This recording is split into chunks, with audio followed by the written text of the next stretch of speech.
दो एसी के copper pipe बनने आए हैं। किस तरीके से कर रहा हूँ, झिरी किस तरीके से कराई है आपको ये भी दिखाता हूँ। ये देखो, ये जो पतली वाली झिरी मैं आपको दिखा रहा हूँ जिसमें मेरा दोस्त कुछ काम कर रहा है, ये मैंने ड्रेन पाइप के लिए करवाई है। ड्रेन पाइप हमेशा मैं इसी तरीके से डालता हूँ, ऊपर से नीचे की तरफ, कभी तिरछा या डायरेक्शनल नहीं डालता। और जो ऊपर की झिरी दिखा रहा हूँ ये मैंने जेड पैटर्न में कराई है। इसे मैं कमरे में झिरी कराते हुए बाहर लेकर आऊँगा। ये मैं आपको इसका रूट दिखा रहा हूँ। यहाँ से मैं अगले कमरे में चला जाऊँगा जहाँ फॉल सीलिंग का काम शुरू हो गया है। और आप ये दूसरी झिरी भी देखें, मैं आपको ये भी दिखाता हूँ। अब ये पाइप मुझे इस कमरे से बाहर यहाँ निकालना है जो ऑलरेडी बालकनी है और काफ़ी बड़ी बालकनी है। ये दूसरे एसी का मैं आपको कॉपर पाइप की झिरी दिखा रहा हूँ। ये देखें, कॉपर पाइप कभी भी आप डालें तो इस बात का ख्याल रखें कि पहले सेंटर लेना है। सेंटर लेने के बाद 18 इंची ऊपर से डाउन और 18 इंची लेफ़्ट से राइट की तरफ आना है। अब ये पूरा पाइप मैंने बाहर रोड पर बनाया है। रोड पर बनाने की जो वजह थी वो ये थी कि कमरे की लंबाई मतलब गहराई इतनी थी नहीं कि मैं 45 से 50 फीट लंबा पाइप डालूं।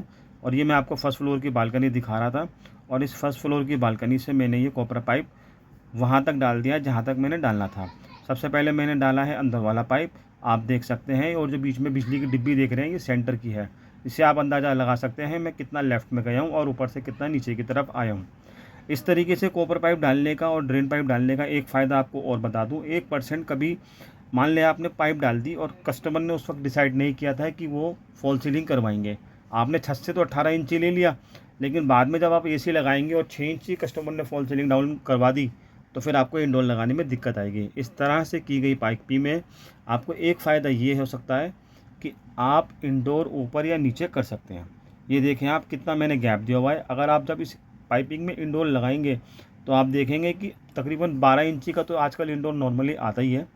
12 इंची का इंडोर लगाने के बाद मतलब हाइट में, चौड़ाई तो आजकल कम ज़्यादा भी हो जाती है। जो इंडोर आप लगाएंगे तो उसमें लगाने के बाद आप देखेंगे कि 6 इंची गैप ऊपर से आराम से मिलेगा। उससे क्या होगा कि मशीन लगाने में कोई दिक्कत नहीं आएगी, कभी आप सर्विस कराएंगे कोई दिक्कत नहीं आएगी, और जब प्लेट लगाएंगे तब कोई दिक्कत नहीं आएगी।